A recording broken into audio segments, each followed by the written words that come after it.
Pedro o Simon ay kinikilalang pinuno ng mga apostol ng Panginoong Jesucristo.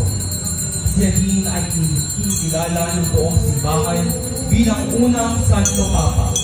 Kalagitang makikita sa mga ikonografiya ni Pedro ang manok bilang sagisag ng kanyang pagtatwa kay Kristo ng makatatlong uri. Ang imahe ng apostol Simon Pedro ay nasa pangangalaga ng pamilya ng Yumao Juanita Delgado ng nayon ng Santa Ana. Apostol San Pedro, ipanalangin mo kami.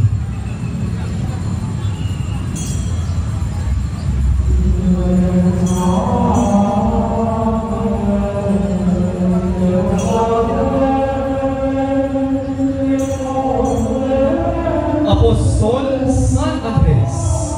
Si San Andres ay kapatid ni San Pedro.